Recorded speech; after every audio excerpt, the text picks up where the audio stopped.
Gopijana Vallabha Jaya Girivaradhari Jaya Girivaradhari Gopijana Vallabha Jaya Girivaradhari Jaya Girivaradhari Jaya Yashodanandana Jaya Brajajana Ranjana Jaya Yashodanandana Jaya Brajajana Ranjana Yamunati Ravana Chari Jaya Kunja Bihari Jaya Kunja Bihari Jamunati Ravana Chari Jaya Kunja Bihari Jaya Kunja Bihari Jaya Radha Madhava Jaya Kunja Bihari Jaya Radha Madhava Jaya Kunja Bihari.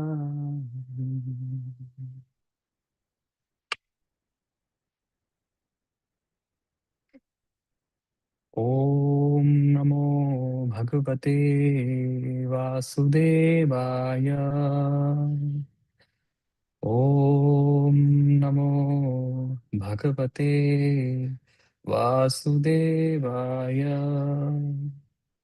Om Namo Bhagavate Vasudevaya. Narayanam namaskritya naram chaiva narottamam devim saraswatim vyasam tato jayamudiraye nashtaprayeshu abhadreshu nityam bhagavata sevaya bhagavati ruttama shloke bhaktir bhavati naishtiki Krishnaya vasudevaya devaki nandanaya cha nandagopa kumaraya govindaya namo namaha. Hare Krishna. We are reading from Srimad Bhagavatam. My screen is visible.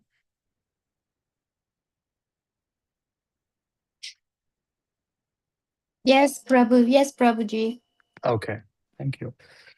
So we're reading from Srimad Bhagavatam, 11th Canto, Chapter 3, Liberation from the Illusory Energy, verse number 35. Shri Pipalaya Nuvacha Sthityudbhava Pralaya Heturasya Yat Swapna Jagara Susuptishu Sadbahischa Dehendriyasu Hridayani Charanti Yena Sanjivitani Tadavehi Param Narendra स्थित्युद्भव प्रलयहेतुरहेतुरस्य यत्स्वप्नजागरसुसुप्तिषु सद्बहिश्च देहेन्द्रियासु हृदयानि चरन्ति येन सञ्जीवितानि तदवेहि परं नरेन्द्र स्थित्युद्भवप्रलयहेतुरहेतुरस्य यत्स्वप्नजागरसुसुप्तिषु सद्बहिश्च देहेन्द्रियासु हृदयानि चरन्ति येन Sanjivitani tadavehi param narendra. Word by word, Sri Pipalayan Uvacha, Sri Pipalayan said, Sthiti of maintenance, Udbhava of the creation, Pralaya and destruction, Hetu the cause, Ahetu itself without cause, Asya of this material universe, Yat which Swapna in dream, Jagara wakefulness, Susuptishu in deep sleep or unconsciousness, Sat, which exists, Bahihi, Cha, and external to them as well, deha, of the material bodies of the living entities, indriya, the senses, asu, life airs, hirdayani, and minds, charanti, act, yena, by which, sanjeevitani, given life, tat, that, avehi, please know, param, to be the supreme, nara indra, O king. Translation. Sri Pipalayan said, the Supreme Personality of Godhead is the cause of the creation, maintenance, and destruction of this universe. Yet he has no prior cause. He pervades the various states of wakefulness, dreaming, and unconscious deep sleep, and also exists beyond them by entering the body of every living being as a super soul. He enlivens the body, senses, life airs, and mental activities. And thus, all the subtle and gross organs of the body begin their functions. My dear king, know that personality of Godhead to be the supreme. Purport by the disciples of His Divine Grace A.C. Bhaktivedanta Swami Srila Prabhupada, Srila Prabhupada the teacher. In the previous verse, King Nibi inquired about the various aspects of the Absolute Truth, namely Narayana, Brahma, and Paramatma. Now the sage Sri Pipalayan explains these three features of the Absolute Truth in the same order in which King mentioned them. Sthitudbhava Pralaya Hetu refers to the Supreme Personality of Godhead who expands himself as the triple Purusha incarnations, Mahavishnu, Garbhodakshaya Vishnu, and Shirodakshaya Vishnu, as described in the Bhagavatam. Jagrehe Paurusham Rupam Bhagavan Mahad Adibhi Sambhutam Shodasha Kalam Adau Loka Sishrakshaye. In the beginning of the creation, the Lord first expanded himself in the universe, self form of the Purusha incarnation, and manifested all the ingredients for the material creation. And thus, at first, there was the creation of the 16 principles of material action. This was for the purpose of creating the material universe. Thus, the Supreme Personality of Godhead Narayan is mentioned here as Hetuhu, or the supreme cause of the creation, maintenance and annihilation of the cosmic situation. Still, there is no cause of the Lord himself. He is Ahetuhu, as expressed in the Brahma Samhita, Anadir Adir Govinda Sarva Karana Karanam. The Supreme Lord is the cause of all causes, and being the eternal absolute truth, he has no cause of himself. The word Ahetu has also been explained by Srila Jiva Goswami to indicate that the Supreme Lord has his original form as Krishna in his transcendental abode, called Krishna Loka. Since Krishna is always engaged in his blissful pastimes in the company of his eternally liberated associates, he is aloof from the affairs of this world, which is created by his external potency, known as Maya. Therefore, it is stated, Jagrehe Paurusham Rupam. The Lord himself expands as Narayan and Vishnu to facilitate the gross illusion and gradual rectification of the conditioned souls. The Lord's aloofness from the material creation, also described in the Vedas, Natasya karyam karadam cha vidyate. The absolute truth has nothing to do, since everything is done self-sufficiently by his multipotencies. Srila Bhaktisiddhanta Saraswati Thakur has pointed out that even though the Supreme Lord Krishna is Ahetu, or causeless and aloof from the cause of material creation, the Lord is also described in this verse as Hetuhu, or the ultimate cause of the creation, maintenance and annihilation of the material manifestation, because he expands himself as Paramatma, or the super soul, who acts as the prime mover of the cosmic manifestation. The word Ahetu may also be understood in another way. Bhagavad Gita 7.5, the Lord says, Aparayam itasva anyam prakritim vidhi me param jiva bhutam mahabaho yayedam dharyate jagat. The conditioned living entities, jiva bhuta, desire to engage in sense gratification with their material senses. Mana sashashrindriyani prakriti sthani karshati. Thus, the creation of the material world becomes necessary. In fact, the material cosmic manifestation continues to exist because of the desires of the conditioned souls to exploit it. Yayedam dharyate jagat. The government must create a prison to accommodate those citizens who are inclined to criminal activity. There is no need for any citizen to live in the obnoxious conditions of the prison. But because a certain portion of the population is inclined towards antisocial behavior, the prison becomes necessary. In the higher sense, the prisoners themselves can be considered the hetu, or the cause, for the construction of the prison. Similarly, the Supreme Personality of Godhead expands his eternal potency according to his own desire to increase the ananda, or transcendental bliss, of himself and his pure devotees. But he manifests the material universe in response to the illicit desires of the conditioned souls to live a life of sense gratification in willful forgetfulness of him. Therefore, the conditioned living entities themselves can be considered the hetu, or the cause of material manifestation. The external potency of the Lord Maya, who is charged with the duty of material manifestation, is called Chaya, or shadow of the Lord's eternal potency.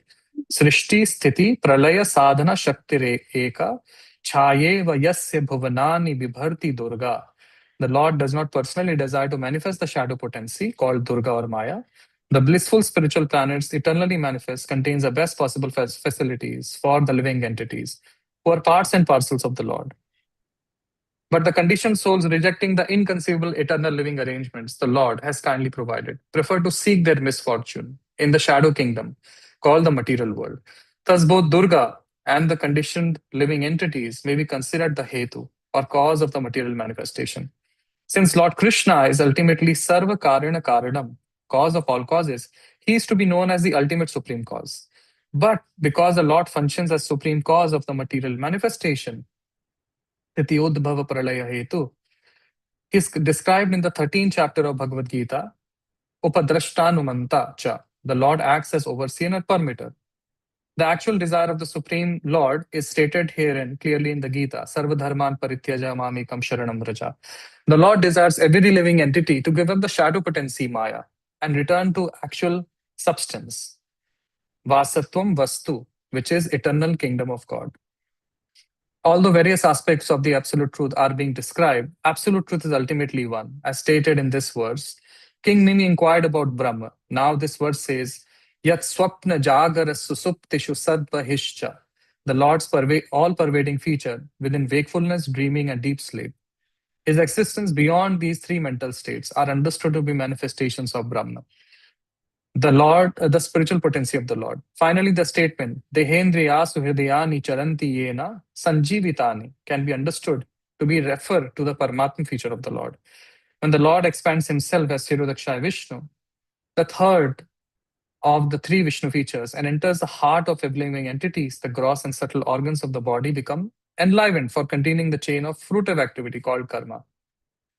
According to Vishwanath Chakravarti Thakur, the multifarious manifestation of the Supreme Personality of Godhead do not compromise his supremacy as one without a second. The absolute truth is Paramavyoma or the Lord of the spiritual sky, who appears as two-armed Sham Sundar, as four-armed, as eight-armed, or as having 1,000 arms. In each aspect, his body is eternal, full of bliss and knowledge, Satchidananda Murti. He appears on earth as Vasudev, and within the casual ocean is Mahavishnu. He lies on the milk ocean as Shirodakshaya Vishnu and rescues his helpless young devotees as Narsimhadev. Appearing as Lord Ramachandra, he acts as the perfect king. And appearing as Krishna, he steals the heart of everyone, and especially of young beautiful women. All these features of the Lord are indicated by the word Narayan, or the Supreme Personality of Godhead. Just as the word president indicates not only the official duties of the president, but his personal family life and long intimate friendships as well. According to Srimad Bhagavatam, Krishnastu Bhagavan Swayam, when one transcends an official understanding of the Supreme Personality of Godhead and comes to the superior state of love of God, one can understand the Lord to be Krishna, the cause of all causes. The innumerable Vishnu expansions of the Lord are also understood to be plenary portions of Sri Krishna, Krishnastu Bhagavan Swayam. As the Lord himself states in the Bhagavad Gita, Aham Sarvasya Prabhavaha. These points have been explicitly clarified in the 10th canto of Srimad Bhagavatam, as well as in the opening verse. Om Namo Bhagavate Vasudevaya. Janmadhyasya yato anyavad itarash chartheshu.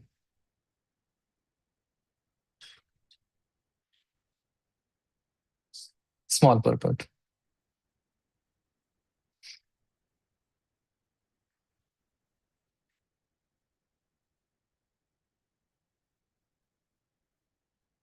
Okay.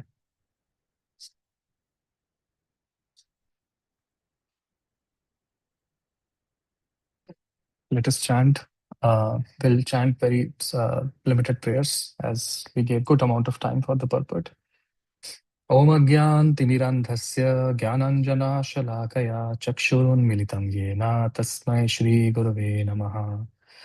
Panchakalpatarubhyascha kripa sindhubhya eva cha patitanam pavanebhyo vaishnavebhyo namo namaha.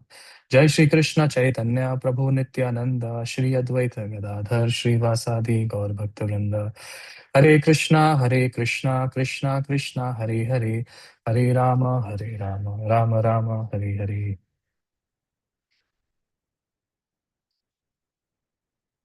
Okay. So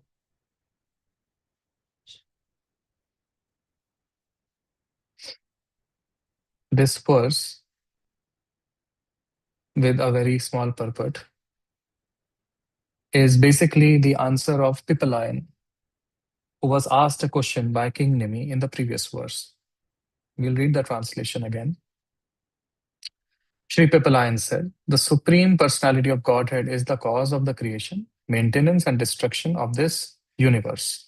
Yet he has no prior cause. He pervades the various states of wakefulness, dreaming, and unconscious deep sleep, and also exists beyond them. By entering the body of every living being as a supersoul, he enlivens the body, senses, life force, and mental activities, and thus all the subtle and gross organs of the body begin their functions.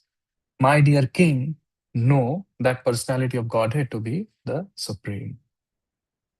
So, seeking the blessings of all the assembled Vaishnavas online and in the temple hall, please bless me. Senior devotees, please seeking your blessings so I can share something glorifying the Supreme Lord and share something so that I can be a better devotee.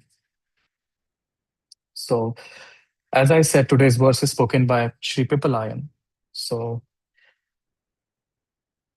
this verse can be taken into two directions actually. One is that we can go into dissecting the philosophy of um, the three Purushas and the absolute truth, and how the maintenance, destruction, creation actually takes place, how actually the Lord is enlivening the bodies. So that is one way of going into it.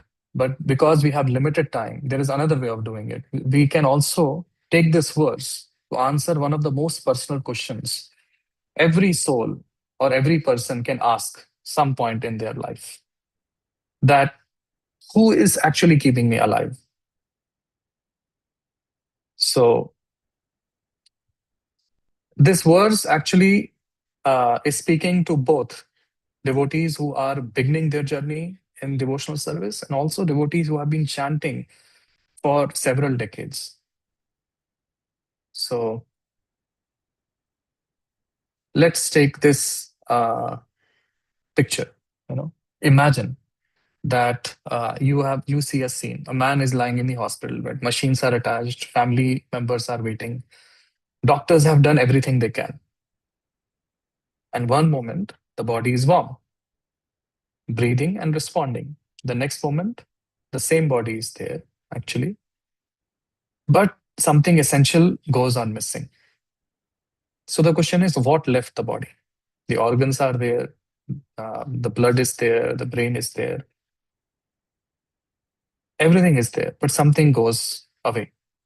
So now, if I have to connect it with the shloka we were saying, so the shloka says, Dehendriyasu hirdayani charanti yena sanjivitani.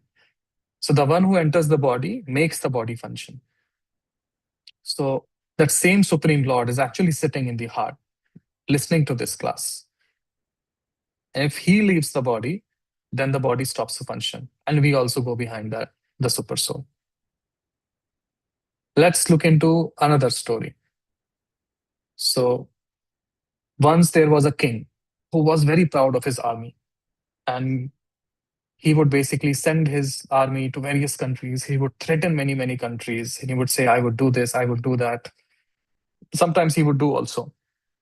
And everything would happen so perfectly. And he would say, my army is so perfect. Everything is just happening so nicely, and they are so perfect. And then he would deeply think that I'm the cause of this power. Now, one day, this person goes to a sage, and sages are wise people, so they are very good in reading other people. So this sage basically uh, sees through that this person thinks that he is the cause of everything which is happening in the kingdom. So the sage says, "Okay, let's go and see a puppet show today." And they go and see the puppet show, and the king was very entertained, and the puppets were dancing, crying, jumping, doing all sorts of things. The sage then asked the king, "Who is the cause of this puppet's valor?" And what do you think the king would say?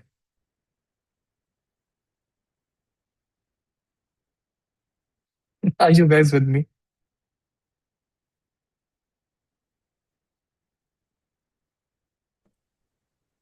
The person who is pulling the strings.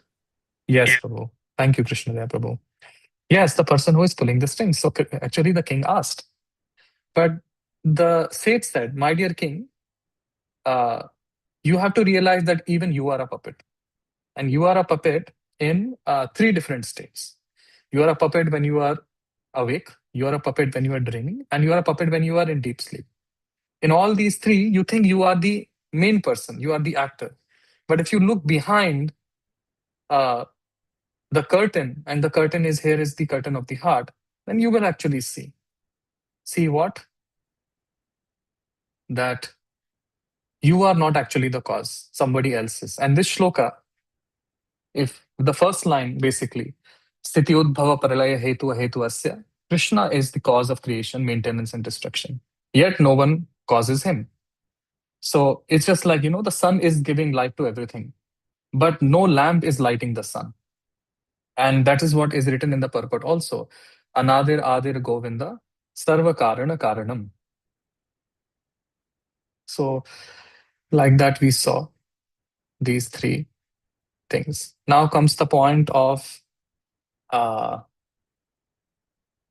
actually, you know what? Before that, we even go to this state also, the three theaters. If you see in another way, imagine that you are seeing your child, your partner, your parent, or someone you really love, and they're sleeping, and they look really cute and really beautiful and really nice, and you just want to see that. But you need to know at the same time that while their eyes are closed, their mind is off, they might be dreaming or might not be dreaming. The body is still just like a stone. Their lungs are basically expanding. They're getting their air. Their food is still being digested. So who is running basically that body? And that is what we see in this verse also. So Sri Pipala basically saying that even when we are sleeping, somebody else is doing it. We are not doing it. None of us can say that consciously I'm actually controlling my body when I'm sleeping. And what to say that actually? Srila Prabhupada says, even in deep sleep, Krishna is with you. Otherwise, how do you wake up again? He said this in a morning walk in Bombay. So how do you wake up? So even for waking up, we need uh, the help of the Supreme Lord. The Supreme Lord is so essential. He's there with us always, all the time. And that is what we see in this verse. Without going into details, that presence is what we feel inside us. You can say that presence is Brahma. That witness is actually Paramatma, and the love we feel from Bhagavan is Krishna himself. So now comes the prison house thing, which we saw actually in the purport. So the prison analogy is that government actually does not build a prison because government enjoys to build a prison. It builds a prison because some citizen insist on breaking the laws. Similarly, Krishna is not creating the material world out of cruelty. Many times people say, why Krishna has created? Is he not cruel? So Krishna is creating it because jivas insist on independence. We insist on our independence. So the shocking teaching of this purport is that we are not innocent victims. That's that's the truth. But the hopeful teaching is that the door is always open. We can walk out of this prison anytime. And that's why the shloka Sarva Dharman Parityaja Mamekam Sharanam Raja was quoted. That anytime uh, we take shelter of the Lord, we can actually walk out of this prison. So now covering all the points of the purport, coming to this point that now, we have spent so many years in bhakti, or some of us are now beginning into bhakti, and we see Krishna as creator, maintainer, destroyer. But we need to understand that Bhagavatam is not stopping only there. So now Pipeline is basically saying this thing, it's not stopping there. Bhagavatam is also glorifying that same person who is the creator, maintainer, destroyer is also a child protected by Yashoda, is also a friend of the Gopas, is also a thief who is stealing butter. And not only that, he's stealing hearts. So if you see in this picture, it's he's the same person. Now the question is that how can we go from that knowledge towards that relationship? That's the important call. So what I would like to say that, see, if we are new in this path, we should, and we feel that we are very unqualified, then Srila Prabhupada is saying that do not worry about unqualifications. If I quote Srila Prabhupada, he says, Krishna consciousness begins the moment you sincerely try. So even one sincere effort. And many times I've heard from people that I don't understand this, I don't understand that. And how can I actually progress in bhakti if I do not understand everything? So the answer is you do not have to think that I need to understand everything. What you need to do is take an action. You can actually pray to Paramatma in your heart. You can come to the temple and pray to the deities. One honest prayer, one sincere chant, one mantra chanted very sincerely. Even 1 minute of deep remembrance that Krishna is already there is going to make ton of a difference. And if you are a seasoned devotee, then this is something which I'm speaking to myself, that if I've been chanting for years, this verse is actually asking a difficult question. Am I living, am I doing my chanting mechanically? Am I bhakta only the way how I look? Or am I actually feeling and living my life internally as a devotee? And quoting Srila Prabhupada, Prabhupada says, chanting must be done with attention and feeling. Otherwise, it becomes mechanical. So there's something Srila Prabhupada actually said on this. So we need to always remind ourselves that yes, Krishna is managing the world. We can always see the beauty and we can see so many things here, but he's personally accompanying us. So we have to upgrade our remembrance into dependence. We need to always be watchful of our intention. Because we should know Krishna is always with me. He's always watching. And if I really want to love Krishna, then do I want to displease Krishna? If we love someone, we want to make them happy. So I already covered this thing. So I would just say the last thing. And there is a PS also. If you guys allow me, then I will share another story. Otherwise, we can open for question and answers. But I would just say that Srila Prabhupada always used to say that Krishna is within your heart. And you may forget him, but he never forgets you. So this verse is not asking us to add something new to our life. It is just asking us to recognize the one who has never left. So Pipeline is saying that, you should know this person to be the supreme. But Srimad Bhagavatam, when you see the whole context, is sharing that we should love him to be our very life, as he is always there with us. He never leaves us. He always loves us unconditionally. So with that, I think I've covered most of the points which were shared in the purport and some of the thinking which I had. Anand Bihari Prabhu, shall I go towards the story, something more, or shall I just stop here? A wonderful class, Karuna Nimai Prabhu. Thank you. I have a quick follow-up question. Tell me. So Krishna is with us at all times, and his presence is necessary for us to wake up. So he makes our body move. And then when our body stops functioning properly, Does that mean that Krishna has abandoned us? How do we interpret those things?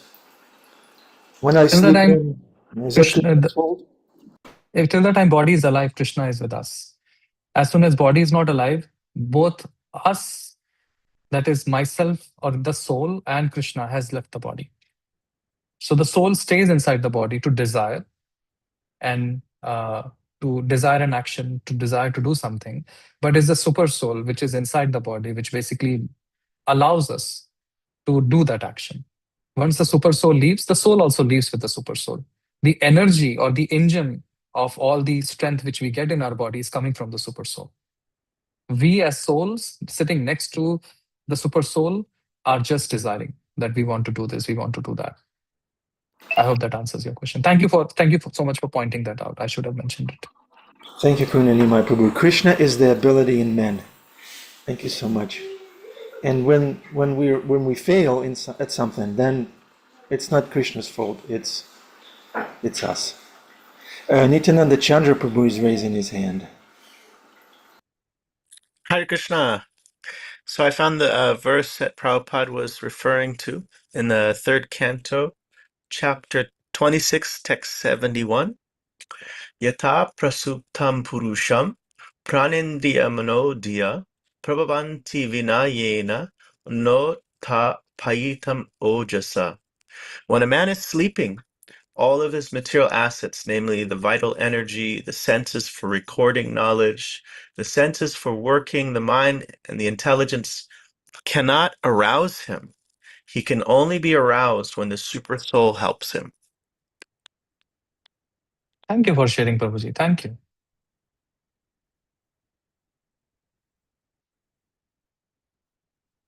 It's a section where they're talking about the universal form and all. They're trying to like wake up the universal form, but it's only when the Lord enters that form then it wakes up.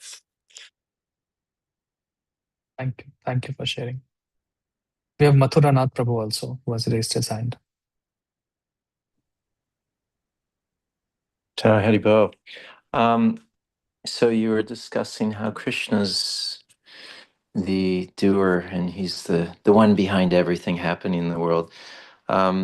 What is the consequences if we start to think that I'm making progress, I'm doing my spiritual life, I'm the one behind it? What happens to us when we do that? So, in order to answer your question, I don't know if you guys can see my screen? You can, right? Okay. If I'm opening Yeah, Naveda we this. can see it. Yeah. So if you go here, second chapter, today only I was reading the shloka, 13th chapter. Dehinosmin yatha dehe kaumaram yovanam jara. Tatha dehantara praptir dhiras tatra na mohyati. So the word dhiras is used here, which means sober. So what I want to derive out of this shloka is that if we start thinking that I am the doer, I'm doing everything, then we become more and more drunk. And drunk of what? Drunk of the illusion that this material world can be permanent, or I can be the supreme person here, or I am controlling everything. And that basically takes us away from the reality that ultimately all or whatever we see here is temporary and we are not the controllers. So we basically go away from becoming a sober person. We become someone who is drunk and goes away from reality. That only adds to us being in this cycle of birth and death and us being staying here in this prison, which we were talking about. I hope that I answered your question, Prabhu. This is one way of looking into it. Definitely you can see in many ways.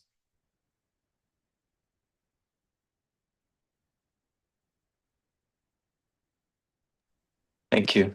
Thank you. I was also just thinking around it that so much of the time in our spiritual life, we think we need to get mercy. We need to get Krishna's love or earn it. But so then what happens is we start becoming the doer. We start thinking, I have to achieve this. But if we understand Krishna already loves us, he actually has prem for us, and The problem is I don't love him. So we don't need to achieve his love. It's just a matter of opening my heart up to his love. Yes, Prabhu. And him, as you were saying, letting him in our spiritual life. Yes, And I Prabhu. was thinking the beautiful, like we think, oh, Bhagavad Gita, it's the beginning of bhakti, but it's the fact that Arjuna's, when Krishna says, do you want my army or do you want me? And Arjuna said, I want you, my lord. He chose that first before Duryodhana. So it's are we choosing Krishna to enter like I need you by my side through everything, every day, every moment. And there's that shelter is available. That's what Prabhupada translated surrender is like actually taking shelter. So just, yeah, when we don't understand that the mercy's already there and Krishna loves me, I think what we do a lot of the time in even in bhakti is we start becoming the doer, the achiever. I need to earn this. And then that becomes kind of motivated by the false ego, thinking I'm going to do this, I'm going to get this, which can even harden the heart even more. We're performing bhakti and the heart can become harder. Instead of softening the heart by letting Krishna in and saying, I need to accept you, I need to bring you, I need to take shelter of you. So that softening of the heart then, brings that mood of humility and gratitude for Krishna coming in our life. Being there. It's not only he's ready to come. The relationship's on with him. It's just we're cutting it off by thinking, I know better. Let me be the doer. Some thoughts. It's very nice, Prabhu. Thank you so much, actually, sharing. The part is of the heart. The matter is of the heart, actually. And just wanting to add to what you said. So if you see Bhagavad Gita, Shloka 14th of the 9th chapter, it's kind of like it defines that how we should develop our relationship, how we can be better devotees. That we should just focus more on that, how I can chant Krishna's glories, how I can, with great determination, endeavor in worshipping the Lord with devotion and stay always connected. So Satatam Kirtayanto Mam, that shloka basically I was remembering when you were sharing. Thank you. We have a question here in the chat. One is by J. Robinson. Which Srimad Bhagavatam verse was it that you shared, Nityanand Chandra Prabhu, for the universal form? So maybe in the chat, Nityanand Chandra Prabhu, you can add it. And there is a question by Poppy. How can we as beginners stop comparing our path to others who are more advanced or doing more in the path? How can we as beginners stop comparing our path to others who are more advanced of doing more in the path? How does Krishna shows up in comparison mentality in spiritual practice? Thank you, Hare Krishna. So I'm sorry, I'm having a little difficulty in understanding this question. Actually, are we talking about the path of bhakti, that I have a path in bhakti, my own path, and then other people have their path in bhakti? Or we are Hare, talking about, yes. Hare Krishna, yes, thank you, Prabhu. Yes, I'm referring to path of bhakti as I find myself constantly comparing to others, either in a beginning stage, middle stage, or advanced stage, where constantly part of my mind is comparing and saying, well, they're learning faster, they're doing more, and why? That my question was in that line. Thank you. Thank you so much for asking this question. We can compare, and we have that mind to judge and compare things.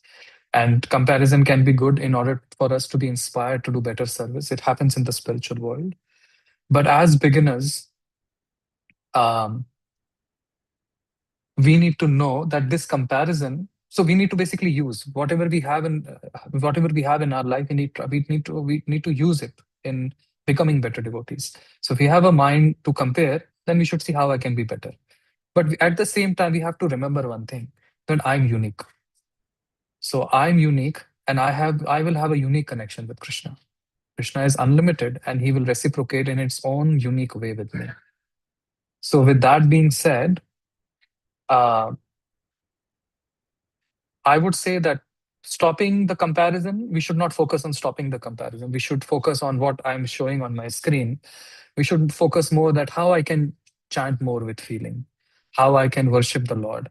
And then whatever is necessary will stay in our heart and mind, and whatever is not necessary will leave our mind and heart.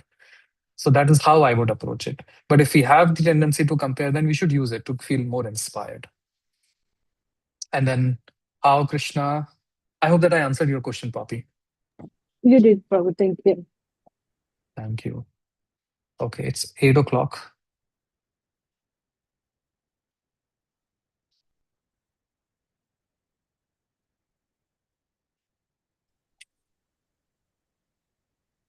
So I wanted to share a story. I don't think we have the time. This is a story, a very special story of a guy known as Ratnakar. But I just wanted to share one thing, that our path of bhakti is the path where we are not planning on being disappeared into an impersonal void or merged with abstract energy. When we are understanding these big concepts, that how the absolute truth is doing this, absolute truth is doing that. But our vision is to be a true Mahatma, where we don't disappear into God, but we walk with God. So the whole point is to develop that relationship, having that loving relationship with the Lord. And that's why I was pointing to Bhagavad Gita, verse 9, chapter 9, verse 14. Someone said something. Okay.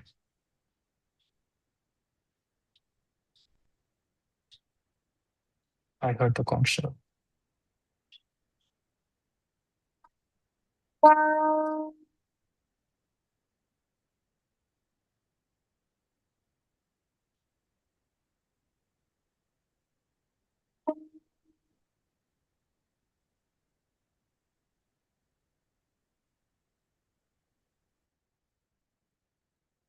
Prabhuji, can you unshare the screen? I did. Okay, thank you.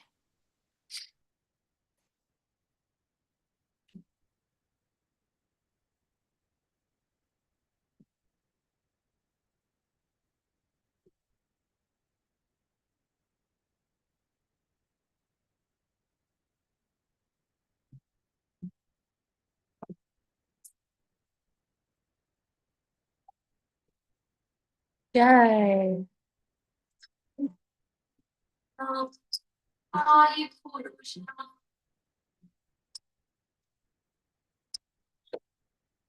Sorry, my camera.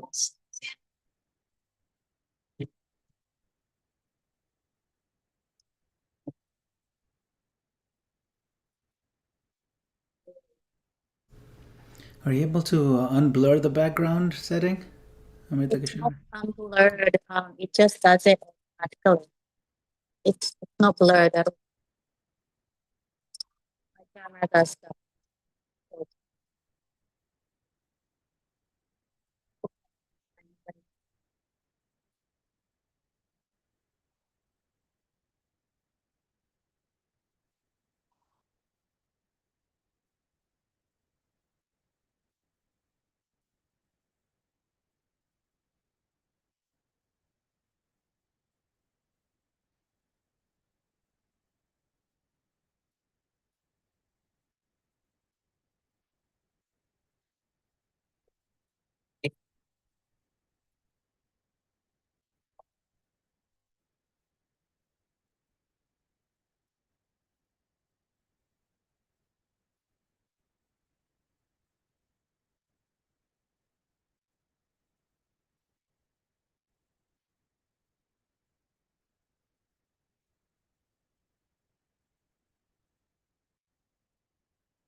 Hare Krishna. Jai Shri Shri Radha Muladhar, Shri Guru Chandra. Dear devotees, welcome to the Afterglow. Would anyone like to speak in line with Guru Sadhu and Shastra? Would anyone like to share a reflection? Wonderful class today, Karuna Nimai Prabhu. Thank you very much. It's amazing how you know all those things and apply them. You know how to apply them. I have to go back to Ram, dear devotees, please. Keep the yajna going. Annabelle, beautiful. Ram, look. You see the drawing? No.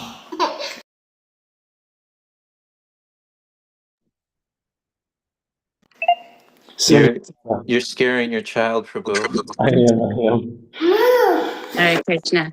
So yeah, I just looked up talking about comparing ourselves to other people's paths, and it says Bhagavad Gita 3.35. It is better. Hold on, Sage. It is better to perform one's own prescribed duty imperfectly than another duty perfectly. And it said, meaning for comparison, Krishna is very clear here. Your service, your capacity, your stage is exactly where your purification happens. Looking at another devotee's service and thinking, I should be like that, actually pulls us away from our dharma. I just wanted to share that because that's definitely something I struggle with as well. Hare Krishna.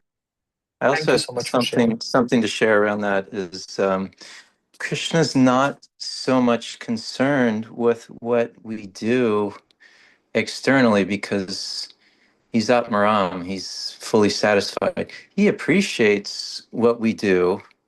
There's appreciation, but he's more interested in what's going on in our heart. And the bhakti, the devotion that's going on in our heart. And if we're focusing on, I want to do more than this Prabhu, I want to be better than them. They're doing so much service. They're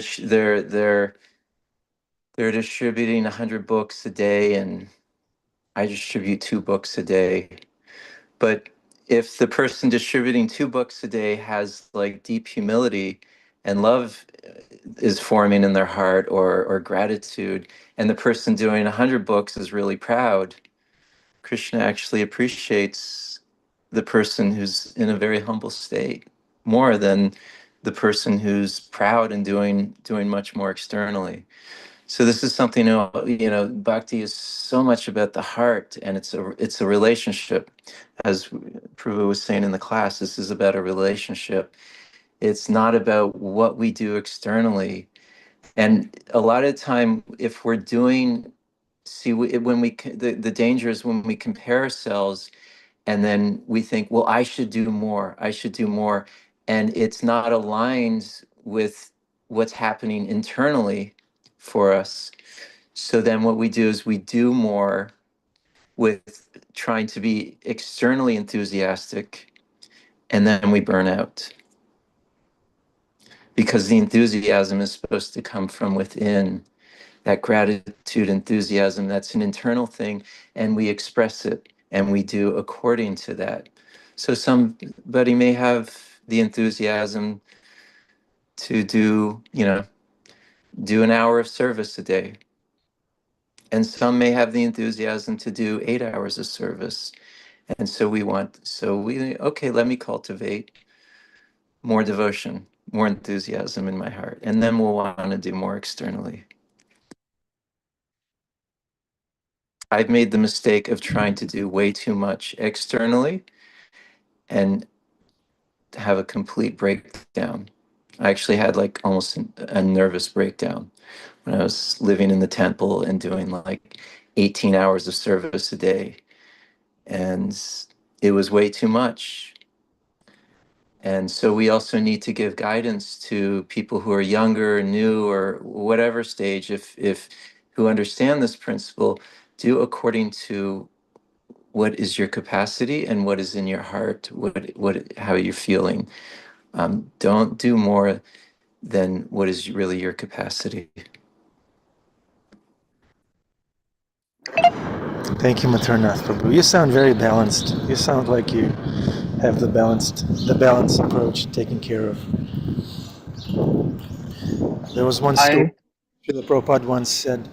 One devotee told Prabhupada, I don't feel like bowing down, it's an external thing, but I don't feel like, on the inside, I don't feel like bowing down. And Srila Prabhupada told him, you bow down, and then the taste will come, the feeling will come. So both things are necessary. There has to be an alignment, like Maternath Prabhu said. But sometimes something can be encouraged externally by doing something, and the taste will come. And sometimes something should come from within. And we should slow down externally. Yeah. Srila Prabhupada says it takes intelligence, it takes the brain to figure those things out. Practice, intelligence, guidance from the devotees, checks and balances. And Yes, it's a great point. And then if we don't want to bow down, we can be checking in internally. Why don't I want to bow down? What's going on with you, false ego? yeah, What's happening? So it's an internal thing. Like, let me check in. Instead of just thinking, well, I'll just do it externally, but also look at what's happening internally. Ooh, the false ego's threatens, or whatever it is. And then once we start working on that with, yes, trying to do whatever external actions we can do, then there'll be an internal shift. Haribo.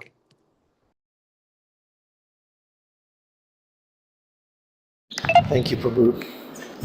You are our internal shifter. Thank you. Jai. Okay. Annabelle, Isaiah, Sage, Sky, Paw Patrol, please unmute yourselves and chant Hare Krishna loudly, attentively, and with alignment, okay? Like you always do. Sage, nice to see you. Yeah, you want to see Sage? There she is. Hare Krishna, Hare Krishna, Krishna Krishna, Hare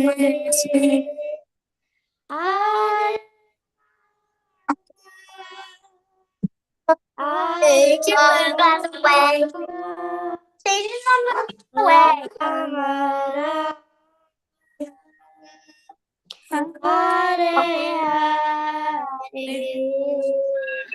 Thank you very much for chanting Hare Krishna so sweetly and with so much alignment.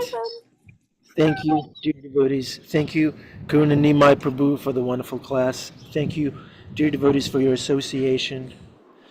As always, we depend on it. I see you again tomorrow. Have a wonderful day. Haribol. Hi. Bye.